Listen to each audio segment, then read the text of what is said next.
Flo Fox, photographer who overcame blindness and paralysis, dies at 79.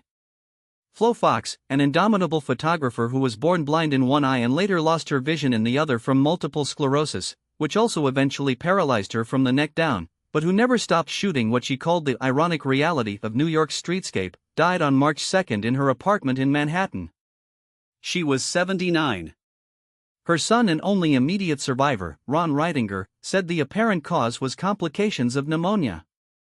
Inspired at 13 by a candid photograph of a street scene taken by Robert Frank, she asked her mother for a camera but was told to wait until she finished high school. After graduating, she designed clothing for the theater and television commercials. It wasn't until she was 26 and had married, given birth, and been divorced that she finally got a camera, buying a Minolta with her first paycheck from a new costume design job.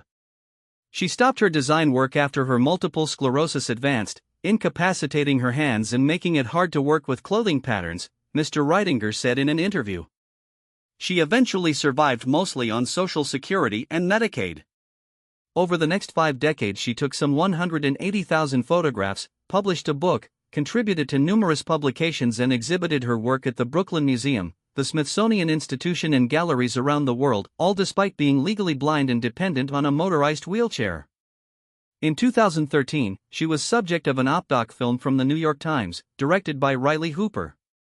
I always felt I had one great advantage being born blind in one eye and never having to close that eye while taking a picture, she told Viewfinder, the Leica Society International Journal, in 2022. I also didn't have to convert a three-dimensional view to a flat plane, since that was the way I automatically saw. All I had to do was frame the image perfectly. As the vision in her left eye faded to a gauzy view, it was like looking through two stockings, she said. Ms. Fox switched to a 35mm autofocus camera. She initially released the shutter by pressing a rubber bulb in her mouth. Later, she enlisted help to shoot the pictures after she had framed the shot. She began photographing late in the day or at night, to avoid glare that strained her eyes.